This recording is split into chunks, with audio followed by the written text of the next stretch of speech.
Hello, there are a lot of audio reviewers and there is me, Pavlo, One and Unique, and today we'll be talking about Sivga Luan.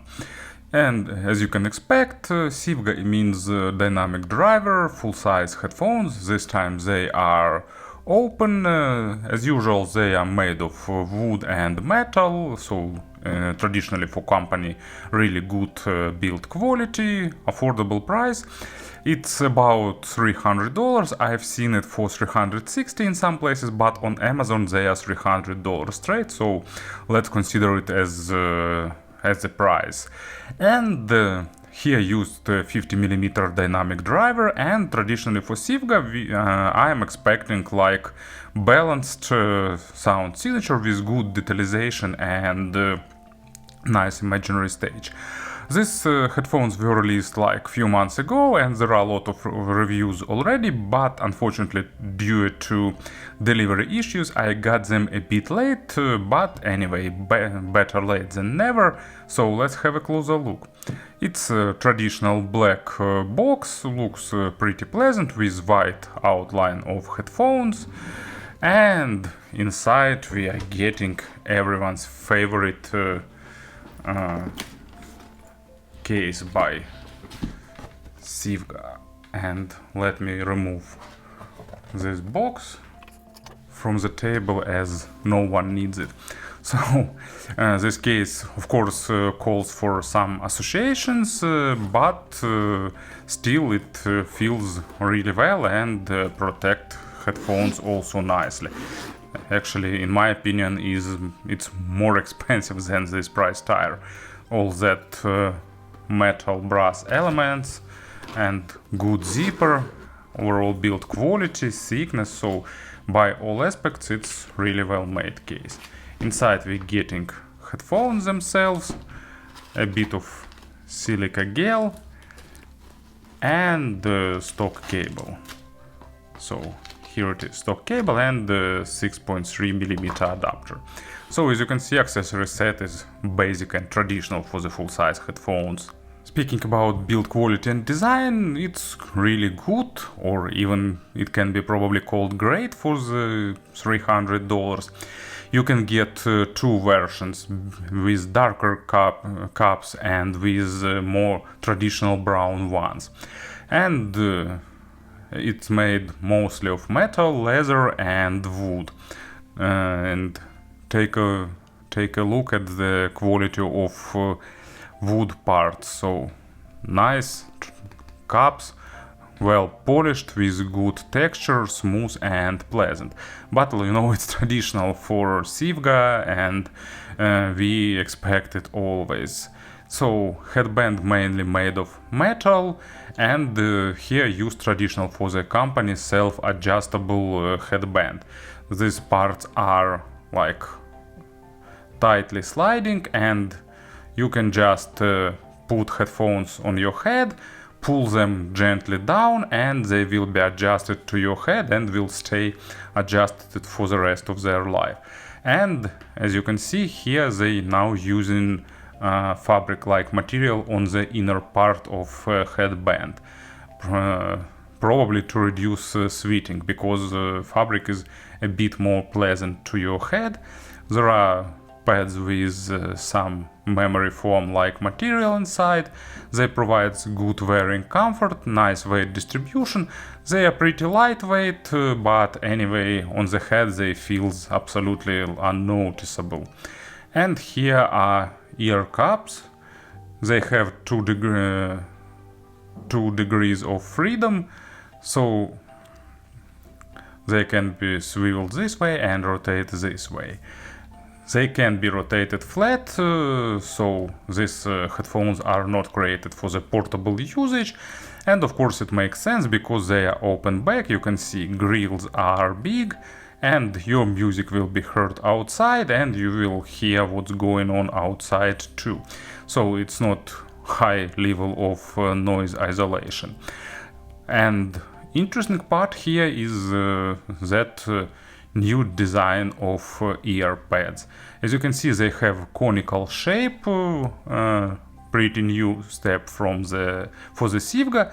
They wanted to make them as bigger inside as possible to accommodate more ears. And also they use a combination of materials. It's pleather on the outer and inner side, and as you can see inside it's perforated, and that fabric-like material here.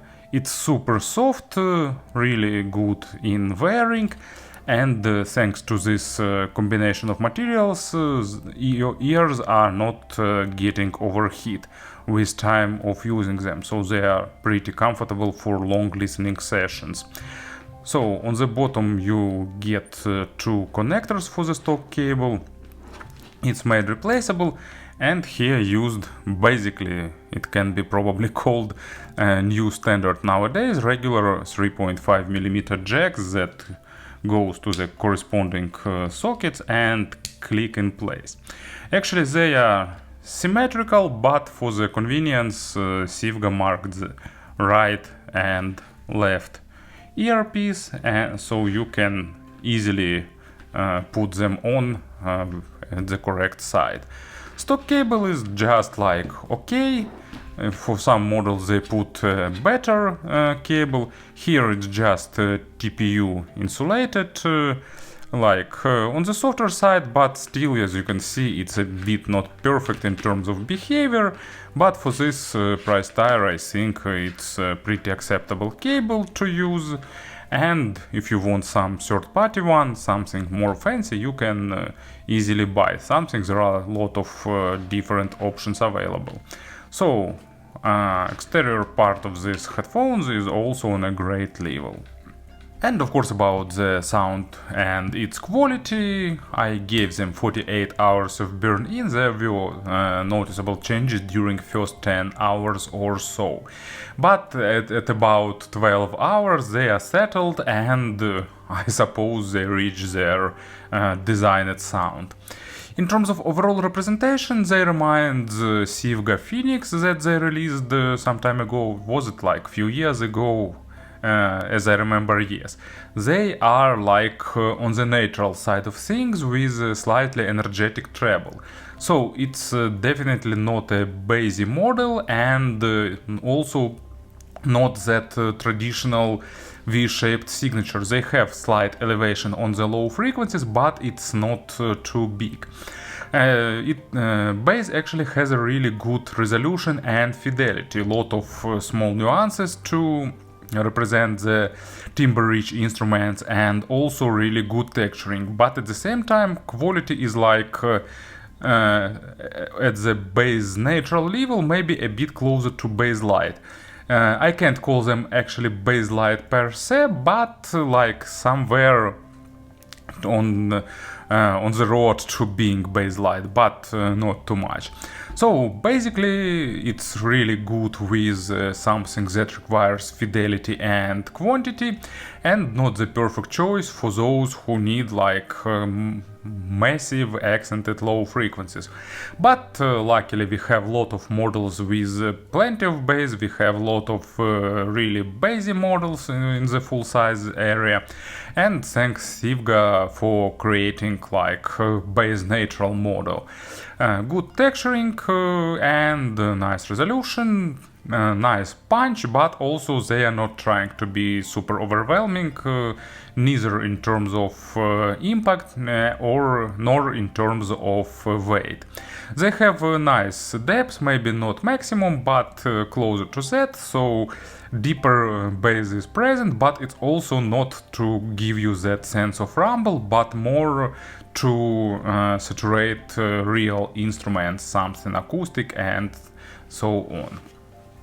So let's get to the first example. It's a Glitch Mob, How to Be Eaten by a Woman, classical electronics track, and probably vast majority of people would like more bass for such music, including me. Usually I'm not really lover of bass, but a bit more substance will be nice here. But it's just the headphones that created for other tracks. For example, like this one, it's Hugh, Laurie, Kiss of Fire. great double bass and nice record quality, and these headphones really show their potential here because double bass sounds first of all really realistic and engaging, and second, it's not like over accented and not dropping off the whole mix, so it sounds really coherent with all other instruments and you can focus more on fidelity. Mid frequencies are like also on the balanced level. Maybe they are a bit forward because it has slightly boosted dynamics and highlighted emotions, meaning that vocals will be a bit dominating in the mix, or distorted guitars, but for the same time it doesn't sound too aggressive. Imaginary stage is above average in width and in depth, but not really huge because mids are pretty moved forward, and that means that they sound closer to you. From one hand, the imaginary stage is smaller, from another hand, you're getting really good sense of realism for the mid frequencies. Instruments have a nice balance of realism and weight, because from one hand, adding a bit of weight makes everything a bit more fancy, but from another hand, the good sense of realism and detalization is also a pretty enjoyable experience. So, nice depth layering here, and they are a bit critical for the quality of records, because being on the neutralish side of things means that you'll need to get a better material to get the full potential, because they're not trying to hide some issues or something like that. There is a traditional boost in the upper mids area, making it a good choice for some forward instruments like distorted guitars, female vocal. Okay, female vocal is not instrument, of course, but it goes to the same area like violins and some other instruments too. But probably let's go to the examples. And first one, Shadow in Silence by Enigma. It's typical Enigma, a lot of samples taken from many places.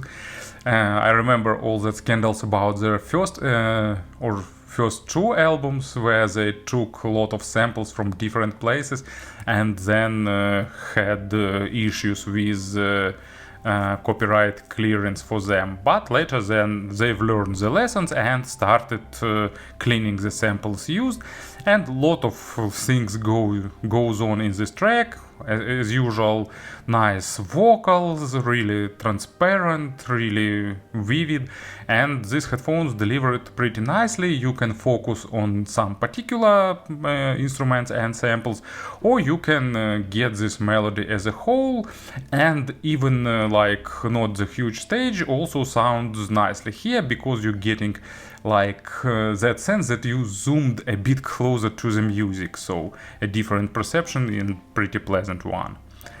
And it's pretty hard track to play properly. It's Rage, Let the Night Begin. If I remember right, it's 1996 album, and was it called Higher Than the Sky, or just one track from this album? Don't remember well, but it was one of my favorite tapes in the high school. I listened to that tape until it probably stopped being audible. Really great tracks, but not like superb quality of record. It's not like bad as some metal from that period, but also not great, and on many like traditional tuned V-shaped headphones it sounds like bloated and a bit muffled. But here we're getting really good resolution, nice level of technicality for this price tier, good level of fidelity, and you getting nice vocal, guitar part, and even that deeper parts of rhythm section is also represented nicely, because the bass here is also on a really good level of fidelity. Treble is a bit forward, not harsh to my taste, but if you're treble sensitive, probably it can be a bit too much for you. But of course, mainly it depends on the material, because there are tracks like my favorite example, Iron Maiden's Seventh Son of a Seventh Son. Even speaking that, I feel like a bit sibilant, but on the record it's like even more aggressive as present there, so they should sound sibilant. And these headphones won't try to hide things like that, but from another hand I can't call it too sharp. Actually pretty good extension for the treble here, even that upper overtones that gives you additional richness is present here. Layering is very basic, but it's present here, so it also means a pretty good, well-developed treble. It's really balanced in terms of attacks and decays, and actually I'd call treble here pretty rich, not in terms of like they are super forward or there are a lot of them, but rich in terms of how developed they are. And that means more airness and more realism for the instruments. So first one is Meiko Crush, and it's cover of a famous song, and as you can see it's world greatest audiophile vocal recordings, and yeah, it's audiophile track with high accent on the instruments quality, with that endless overtone trails for both vocal and instruments. And of course these headphones are not perfect, but speaking for $300 it's a really good result for this track. You're getting a nice overtone saturation. And another example, it's Yes, Long Distance Round the Bar, Runaround, really famous track. I was not a big fan of Yes, I like appreciate their impact on the progressive and art rock, but I didn't like their records until they got a magic touch of Steven Wilson, and Steven Wilson remixes sound like more modern and actually much more enjoyable. And here traditionally for that genre you're getting a lot of treble, all instruments are going to the high frequencies with that overtone trails, and especially after remix that restored a bit of treble quality. On top of that you need like good treble performance, and definitely these headphones will give you what you'd like. And also what to tell about them, they are really sensitive for the source. You can make them actually warmer and bassier if you'll use them with something warmer, like I don't know, Shanling player or something like that.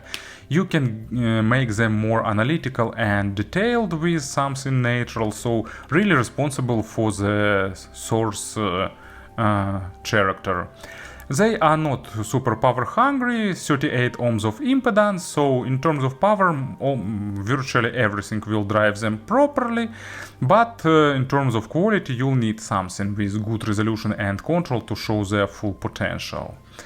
Speaking about the comparisons, what we've got in this price, actually Sivga's Phoenix is like this model, but slightly less focused on the technical side of things, and this one is more technical, more airy, and in general like a bit more detailed and monitoring.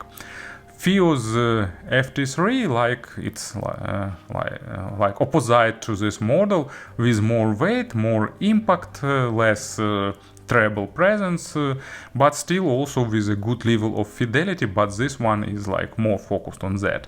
And Mezi 99 Classics, like it feels that they were with us forever. They are warmer, bassier, more V-shaped, so another antithesis to these headphones. So, if you're looking for something not traditionally V-shaped, with more fidelity and clarity and focus on the neutrality, it's a really great offer for you. So, let's say thanks to Sivga for their another great model.